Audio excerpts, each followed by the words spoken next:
சொல்லுங்கள். நீங்கள் என்ன கேட்குறீங்க? அதானே கேட்டீங்க. நீங்கள் இப்போ என்ன கேட்டீங்க? அதானே கேட்டீங்க. நான் என்ன சொல்கிறேன், உலகத்தில் உள்ள பொருள் எதுவுமே அழியிறதில்ல. எதுவுமே அழியிறது கிடையாது. அழியும் அழியாது. அழிக்கக்கூடிய தன்மை யாருக்குமே கிடையாது. அது யார்கிட்ட இருக்குது அப்படின்னு சொன்னால் இறைவன்கிட்ட மட்டும்தான் இருக்குது. அழிக்கக்கூடிய தன்மை யார்கிட்ட இருக்குது? நம்மை படைத்த, ஆக்கவும் அழிக்கவும் செய்யும் சக்தி படைத்தவன். ஆக்கவும் அழிக்கவும் செய்யக்கூடிய சக்தி படைத்தவன் இறைவன் மட்டும்தாங்க. இப்போ நான் அழிச்சிட்டேன்னு சொல்லி என்ன பண்ணுறீங்க? ஒரு பொருளை எடுத்து உடச்சி அடித்து நொறுக்கி போட்டிங்கன்னா அந்த பொருள் தூளாக கிடக்கும். அதை இடித்து சாம்பலாக்குனா சாம்பலாக போகும். சாம்பலாக போனதுக்கப்புறம் என்ன ஆகும்? காற்றுல பறக்க விடலாம். இல்லை அந்த சாம்பல்லாம் எடுத்து அதுலேருந்து விட்டமின்ஸு, மினரல்ஸு என்னென்னமோ சேர்க்குறாங்க. இல்லைங்களா? மினரல்ஸ் சேர்க்குறாங்க. விட்டமின்ஸ், மினரல்ஸ் என்னென்னு சொல்கிறீங்க? நான் ஆடு சாப்பிட மாட்டேன், மாடு சாப்பிட மாட்டேன், கோழி சாப்பிட மாட்டேன், குருவி சாப்பிட மாட்டேங்கிறீங்க. மீன் சாப்பிட மாட்டேன். உயிரினங்கள்லாம் சாப்பிட மாட்டீங்க. ரைட்டு. அப்போ உயிரினங்கள்லாம் செத்து போதா இல்லையா? சாகுதா இல்லைங்களா? இல்லை செத்து போகுதுல்ல. அப்போ அது எங்கே போகுது? மண்ணுக்கு தானே போகுது. அங்கே புதைச்சாதீங்க மண்ணுக்குள்ளே. அப்போ என்ன ஆகுது புதைச்சதுக்கப்புறம்? என்ன ஆகுது சொல்லுங்கள். என்ன ஆகுது புதைச்சதுக்கப்புறம்? என்ன ஆகுது சொல்லுங்கள். மண்ணோட மண்ணாக கலந்துடும். கலந்தது எங்கே இருக்கும்? மண்ணுக்குள்ளே தான் இருக்கும். என்னவா இருக்கும்? ஒரு நல்ல உரமாக மாறி இருக்கும். அங்கே வரக்கூடிய மரம், ஒரு மரம் வளருது, ஒரு செடி வளருது. இந்த இடத்துலலாம் என்ன ஆகும்? அதனுடைய சாரம், அதனுடைய சத்தை எடுத்தால் வளர்ந்துருக்கும். அப்போ அந்த மரத்தை பண்ண அழகான பழமாக இருக்கே, பறிக்கிறோம், திங்கிறோம். உண்டா இல்லைங்களா? அழகிய பழத்தை பார்த்தோன்னா ஒரு ஆசை வருது. அது மாடு செத்தது, ஆடு செத்தது, அதை இங்கே புதைச்சி அதை வந்து பறிச்சு சொல்கிறீங்களா? நீங்கள் சொல்ல நம்புவீங்களா? இல்லைங்க, அந்த இடத்துல ஒரு மாடு எந்த காலத்தில் புதைச்சதுங்க? இப்போ திங்கிறத பற்றி என்னங்க இருக்குன்னு சொல்கிறீங்கல்ல. உலகத்தில் உள்ள அனைத்து பொருள்களும் அழிந்து அழிந்து அழிந்து அழிந்து திரும்பவும் மீண்டும் மீண்டும் என்ன ஆகுது? உருவாகிக்கிட்டே தான் இருக்குது. வேறொன்றா உருவாகிக்கிட்டே இருக்குது. நான் அதை புதுசாக கண்டுபிடிச்சிட்டேன். நியூ இன்வென்ஷன் சொல்கிறாங்க இல்லையா? New invention. என்ன நியூ இன்வென்ஷன் நீங்கள் கண்டுபிடிச்சிட்டீங்க? எல்லாமே இருக்குது. புதுசாக யாரும் எதையும் கண்டுபிடிக்கலைங்க. யாராவது கண்டுபிடிச்சிருக்காங்களா? புதுசாக யாரும் எதையுமே கண்டுபிடிக்கலை. இருக்குது. சில பேர் என்ன செய்றீங்க? மெட்டல், எத்தனை வகையான மெட்டல் யூஸ் பண்ணிக்கிறீங்க? இப்போ மெட்டல் பூமியில் இருக்கிறது தானே, அதை வச்சு உருவமாக மாற்றிக்கிட்டீங்க, அவ்வளோதானே. பிளாஸ்டிக் எங்கேருந்து வருது? அதுவும் பூமியிலேருந்து வந்தது தானே. அது அழகழகான வகையான வண்ணமான பொருள்களை செய்கிறோமா இல்லையா? அதெல்லாம் எப்படின்னு வந்துச்சு சொல்லுங்கள். அத்தனை என்ன சொல்லுங்கள். எல்லாம் பூமியிலேருந்து வந்த பொருள்கள் தாங்க எல்லாமே. எந்த ஒரு பொருளையும் எந்த ஒரு மனிதனும் புதிதாக படைக்கவும் முடியாது, செய்யவும் முடியாது. இருக்கிற பொருளை மாற்றி புதுசாக செஞ்சுட்டேன்னு சொல்லுவாங்க. புதுசாக செஞ்சுட்டே அப்படின்னு சொன்னால் யாரும் பார்க்காத ஒன்று புதுசாக படுத்துனா அதுதான் புதுசாக எடுத்துருக்காங்க. இருந்த பொருளை, பூமியில் இருந்த பொருளை, உலகத்தில் இருந்த பொருளை எடுத்து கொள்ள காட்டுறாங்க. இது வந்து இன்னோவேஷன் தான். அதாவது இன்னோவேஷன் அப்படி சொல்லும்போது என்ன செய்ய முடியும்? கண்டுபிடிப்பு இல்லையா? தான் பிடிச்சிருக்காங்க. எதை கண்டுபிடிச்சிருக்காங்க? இருந்ததை கண்டுபிடிச்சிருக்காங்க. நம்மளாம் இப்போ ஓடி விளையாடலாமா இல்லையா? கண்டுபிடிச்சி விளையாடுவாங்க பிள்ளைங்களாம். பார்த்துருக்கேன், ஒளிஞ்சிக்குவாங்க. அது மாதிரி ஒளிந்து கிடந்த ஒரு பொருளை எளிதாக எடுத்து காமிக்கிறாங்க. இதை நான் இப்போ எடுத்து போட்டு உறுப்பினா வச்சே செஞ்சேன், இதை நான் செஞ்சுட்டேன், இதை நான் தான் செஞ்சேன். செஞ்சு ரைட்டு, ஓகே. ஆனால் இருந்த பொருள் தானே. பொருள் உண்மையான இதுதான். ஆக்கவும் அழிக்கவும் அறிந்த ஒரே இறைவனுடைய பொருளில் எல்லாமே இறைவன் படைத்தது தான்.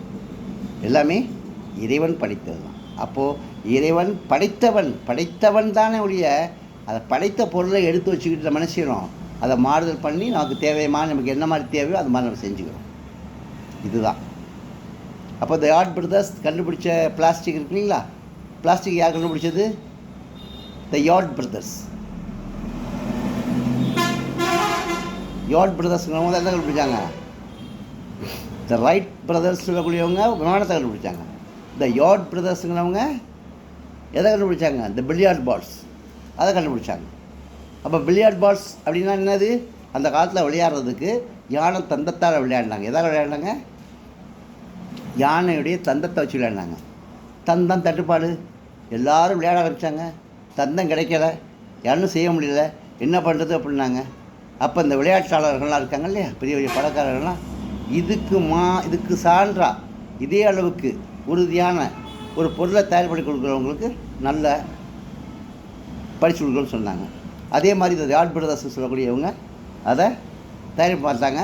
ஒரு நாள் கெமிக்கல்லாம் போட்டு செஞ்சுட்டு போயிருந்தார். பார்க்கும்போது மறுநாள் வந்தபோது உடஞ்சி நல்லா கல்லுமாக இருந்துச்சு. ஆஹா, இதில் செஞ்சால் என்ன, இது நல்லா இருக்குமே, பில்லியார்ட் பாக்ஸில் செஞ்சிடலாமேன்னு சொல்லி அந்த பில்லியார்ட் பாக்ஸில் செஞ்சாங்க. கொண்டு போய் கொடுத்தாங்க. நல்ல உறுதியான ஒரு பொருள் கிடச்சிச்சு, இந்த பிளாஸ்டிக். இப்போ பிளாஸ்டிக்கை கண்டுபிடிச்சாங்க. இந்த பில்லியார்ட் பால்ஸ் விளையாடுறதுக்காக என்ன செஞ்சாங்க, கண்டுபிடிச்சாங்க. ஒரு பால் செய்யணும், அந்த பாலை கண்டுபிடிச்ச ஒரு பிளாஸ்டிக்கை வந்து யார்ட் பிரதர்ஸ் கண்டுபிடிச்சாங்க.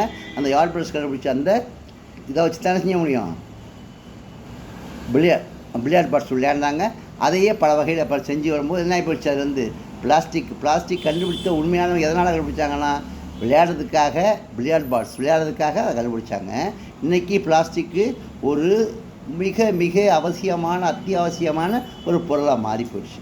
இப்படித்தானே ஒழிய ஒவ்வொரு பொருள்களும் பூமியில் இருந்துதான் வருகின்றதே ஒழிய என்ன செய்ய முடியாது. அப்போ யானையும் உயிரில் வந்தது என்ன, அது வந்து உற்பத்தி ஆனது தானே. யானை தந்தத்தை எடுத்தாங்கன்னு சொல்லி, ஆமாம் யானை தந்தத்தை எடுத்துச்சுனாங்க, ஆமாம் உள்ளது தான் அதுவும். அப்போ யானை தந்தம் இங்கேருந்து வந்துச்சு, அதுவும் பிறந்து வளர்ந்து என்ன செய்யுது, ஆண் பெண்ணுக்கு பிறந்த ஒரு யானை. இப்படி தான் ஒன்றொன்றும் உலகத்தில் முதல்ல என்ன படைச்சது என்ன, எத்தனையுமே படைக்கப்பட்டது இறைவனால். அதை ஞாபகம் வச்சுக்கணும். நம்ம இறைவனை தவிர வேறு யாராலையும் எதையும் படைக்கவே முடியாது. அப்போ எதையுமே படைக்க முடியாத ஒரு நிலைமையில் அப்போ நம்ம யாரை நம்பிக்கை வைக்கணும், இறைவனை நம்பிக்கை வைக்கணும். இறைவன் என்பவன் அகில உலகங்களையும் படைத்து அத்தனை கோள்களையும் படைத்து அத்தனையும் எத்தனை சொல்ல வைத்து கொண்டிருப்பவன் இறைவன். நாம் இப்போ சொல்கிறோம் இல்லையா, பூமியில் யார் செஞ்சது, இறைவன் செஞ்சது தான். நம்மளே வச்சுருக்கோம், அதில் கொஞ்சம் நாளைக்கு நம்ம இருக்க போகிறோம், அவ்வளோதானே. அதனால் நமக்கு பின்னாடி நம்மளை வாரிசுகள் பார்ப்பாங்க, கொஞ்சம் நாளைக்கு இருக்க போகிறாங்க. இது யாருடைய விளையாட்டு, இறைவனுடைய செயல் அத்தனையுமே. இது நம்ம சிந்தித்து பார்த்தோம்னு சொன்னால் பல உண்மைகளை நம்ம தெரிஞ்சுக்கலாம். அதனால தான் அவங்கள திரும்ப திரும்ப சொல்கிறேன், சிந்திச்சு பாருங்கள். சிந்தனைக்கு நிகரான ஒரு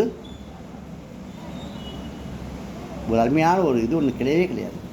சிந்தனை இப்படித்தாங்க. நானும் சிந்தனை 27 வருஷமாக நானும் சிந்தனை. நான் 3ஆவது படிக்கும்போது எனக்கு ஒரு ஆசை, இவ்வளோ எழுத்து இருக்குதே தமிழில், படிக்க முடியலையே, 26 கொஞ்சம் தானே இருக்குது இங்கிலீஷில், படிச்சிட்டோமே, இவ்வளோ எழுத்து இருக்கே தமிழில், படிக்க முடியலையேன்னு வருத்தப்பட்டேன். அது என்னுடைய வாழ்நாள் சிந்தனையானது. 27 வருஷத்துக்கு முன்னாடி அதை நான் கண்டுபிடிச்சிட்டேன். 21 எழுத்து மட்டும் இருந்தால் போதும், தமிழை நிச்சயமாக எழுதவும் படிக்கவும். அந்த 21 எழுத்துக்குள்ளேயே நம்ம தமிழை முழுமையாக 246 எழுத்தையும் எழுதவும் படிக்கவும் முடியுங்கிறத கண்டுபிடிச்சேன். அதை உங்கள்கிட்ட நான் கொடுத்துட்டேன். புதுமை தமிழ் அப்படின்னு சொல்லக்கூடிய ஒரு யூடியூப் சேனலில் நான் அதை போட்டுக்கிட்டு இருக்கேன். இது எத்தனையோ ஆச்சரியப்படக்கூடிய மக்கள் நிறைய பேர் ஆச்சரியப்படுறாங்க. நிறைய பேர் ஒன்றுமே சொல்ல முடியாமல் தவிக்கிறாங்க. சில பேர் நான் ஒத்துக்கிறேங்க, நல்லதாங்க, உண்மைதானங்க, பார்த்தவங்கெல்லாம் ஒத்துக்கிறேன், உண்மைதான், நல்லா செஞ்சுருக்கீங்க, பார்க்காதவங்க நான் பொய் சொல்கிற மாதிரி நினைக்கிறாங்க. நான் தான் சொல்ல புதுமை தமிழ் ஓப்பனாக விட்டுட்டேனே. புதுமை தமிழ்னு சொல்லக்கூடிய அந்த யூடியூப் சேனலில் போய் பாருங்கள்.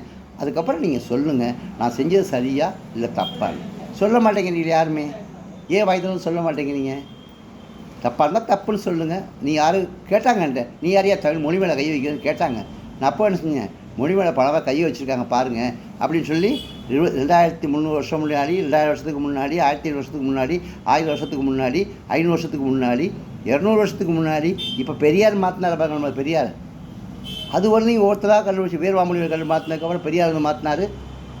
அதைத்தான் நம்ம அப்துல்லா இந்த புத்தகத்தை வெளியிடும் போது எதிர் மதிப்பிற்குரிய மாண்புமிகு மாநில தலைவர், மாநிலத்துடைய உறுப்பினர், புதுக்கோட்டை மாவட்ட எம்பி அப்துல்லா அவர்கள் என்ன சொன்னாங்க, இது ரொம்ப சொல்லி பாராட்டினாங்க. நீங்கள் பயப்படாதீங்க, இந்த எழுத்துக்கள் வந்து சின்ன எழுத்து இல்லை, சாதாரண எழுத்து இல்லை, ரொம்ப உயர்வான எழுத்து. இந்த எழுத்தை கண்டுபிடிச்சிங்க. அப்போவே வீரமாமுனிவர் கண்டுபிடிச்சதெல்லாம் மக்கள் இத்தனை வருஷத்துக்கு அப்புறம் அந்த பயன்படுத்திகிட்டு இருக்கோம். அதுக்கப்புறம் பெரியார் வந்து அதை மாற்றினார். 3வது ஆளாக இப்போ நீங்கள் வந்து மாற்றிருக்கீங்க.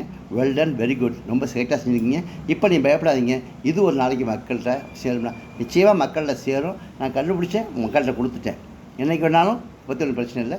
மக்கள்கிட்ட நான் கொடுத்துட்டேன். மக்களாகிய நீங்கள் அதை உராய்ந்து பார்ப்பாங்க இல்லையா, நல்ல தங்கமா கெட்ட தங்கமானு, அது மாதிரி நீங்கள் உரசி பார்க்க வேண்டியது உங்களுடையது. உரசி பாருங்கள், உண்மையை கூறுங்கள். நன்றி, வணக்கம்.